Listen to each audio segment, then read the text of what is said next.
สัมภากรศรีสะเกษคึกคักเมื่อซุปตาหมอลำไปใช้บริการก่อนอื่นต้องขอกล่าวคำว่าสวัสดีครับผมสวัสดีไปยังพี่น้องมิตรหมอแคนแฟนหมอลำแฟนคลับเอฟซีสาวน้อยเพชรบันแพงแฟนคลับเอฟซีลาน้อยอุ้งอิงสู้ขู่สู้คนครับพี่น้องยินดีต้อนรับเข้าสู่ช่องไทยซีเกตชาแนลในเวลา 14:27 นาทีโดยประมาณครับพี่น้องแดดอ่อนอบอ้าวซะเหลือเกินตอนนี้พี่น้องมิตรหมอแคนแฟนหมอลำหลายผู้หลายคนก็คงจะฮู้จะทราบเรื่องราวความเป็นมาเป็นไปของอีหลาน้อยอุ้งอิงตั้งแต่แรกเริ่มจนถึงปัจจุบันมื้อนี้พี่น้องมิตรหมอแคนแฟนหมอลำหลายคนปลื้มอกปลื้มใจครับเมื่อทางช่องพ่อแม่อุ้งอิงได้ลงข่าวสารเรื่องราวของอีหลาน้อยอุ้งอิงเดินทางไปเสียภาษีอากรนักกรมสรรพากรศรีสะเกษภาพที่เพิ่นเอาลงลาน้อยอุ้งอิงถ่ายภาพอยู่หน้ากรมสรรพากรแต่ด้านในนั้นพี่น้องมิตรหมอแคนแฟนหมอลำหูบอกคึกคักไทยซีเกตหูจะได้ว่าคึกคัก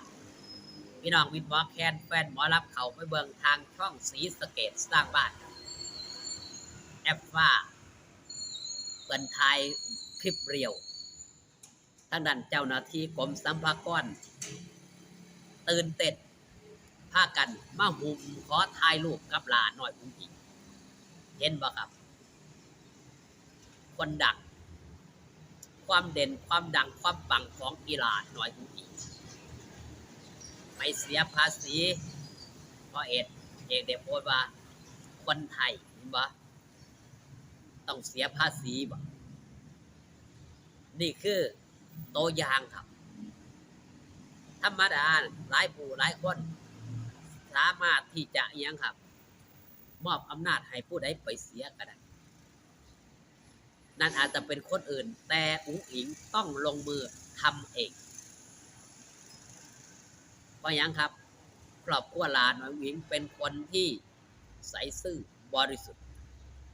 เป็นคนที่แฟร์กับการใช้ชีวิตคือเฮ็ดทุกสิ่งทุกอย่างต้องเปิดเผยให้มิตรหมอแคนแฟนหมอลำหรือคนอื่นได้รับรู้แต่ก่อนพี่น้องอาจจะเคยได้เห็นคอมเมนต์ตอนอีหลาน้อยอุ้งอิงได้มาไล่ล้านตอนแรกเพราะว่าหลายคนอาจจะได้เห็นคอมเมนต์ว่าไปเสียภาษีหรือยังเสียภาษีหรือเปล่าเห็นบ่เพราะว่าหลายคนต้องเคยเห็นคอมเมนต์นี้แน่นอนทางช่องแอปดับนั่นคืออดีตที่ผ่านมาณปัจจุบันเงียบหายไปแล้วเพราะคนที่มาสอบถามครับนั่นคือความเป็นมาเป็นไปแต่ก่อนมันจะมีคนที่มาคอมเมนต์ให้กับอีหลาน้อยอุ้งอิงในด้านที่ลบๆมากมายแต่ณปัจจุบันเฮาเห็นได้ว่ามีแต่พลังบวกเข้าหาอีหลาน้อยอุ้งอิงเพราะหยังครับเพราะคุณงามความดีเพราะสิ่งที่เฮ็ดสิ่งที่ทำด้วยความบริสุทธิ์ใจสิ่งที่มันเข้ามาคนโจมตีต่างๆมากมายบุคคลเหล่านั้นไม่มีความบริสุทธิ์ใจต่ออีหลาน้อยอุ้งอิงดังนั้นมื้อนี้ครับหลาน้อยอุ้งอิงเฮ็ดให้เห็นว่าทำในสิ่งที่มันถูกต้องแล้วมันก็เห็นผลสำเร็จและสำลิดผลจะไปมองไหนก็ตามลาน้อยอุ้งอิงมีแต่คนหักมีแต่คนหอม นี่เรียกว่าคนดังของแท้ดังด้วยคุณงามความดีดังด้วยผลงานดังด้วยการกระทำจังเป็นที่รักของหลายผู้หลายคน แม้แต่ในกรมสรรพากรเองยังเป็นแฟนคลับ FC อุ๋งอิงมากมายไปทางไหนมีแต่คนขอถ่ายรูปไปทางไหนมีแต่คนขอจับไม้จับมือเห็นบ่ครับสิ่งที่มันเกิดขึ้นกับหลาน้อยวิงสร้างความปลื้มอกสร้างความปลื้มใจให้กับเราบรรดามิตรหมอแคนแฟนหมอลำที่เป็นแฟนคลับ FC หลาน้อยวิงที่สนับสนุนเด็กคนนี้ไม่ผิดมองเด็กคนนี้ไม่ผิด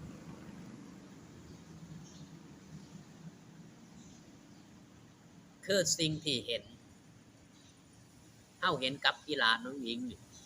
เฮาเห็นในสิ่งที่เป็นพลังงานบวกหลาน้อยหญิงจะมีแต่พลังงานบวกให้กับทุกคนถ้าผู้ใดก็ตามที่มีพลังลบ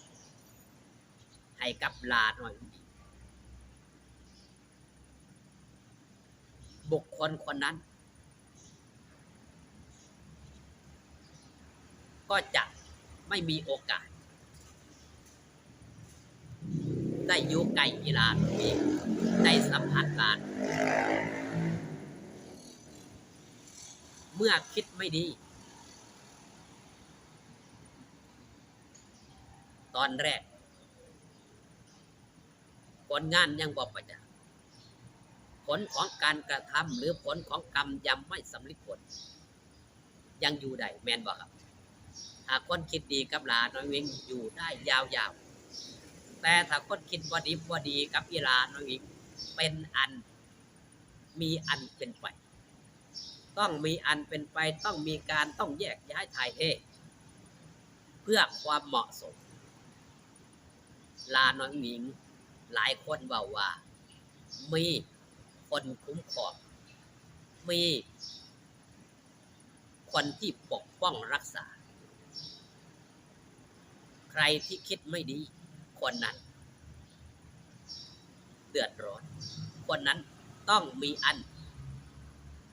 นะครับมีอันต้องจากห่างไกลกีฬาน้อยผู้หญิงไปโดยปริยายนั่นคือความถูกต้องของหลาน้อยผู้หญิงที่ทำมาตั้งแต่แรกเริ่มเด้อขอบคุณที่มาเบิ่งขอบคุณที่มาแย่งอยู่ดีมีแห้งสู่ผู้ทุกคนพอกันคลิปหน้าสบายดีครับผม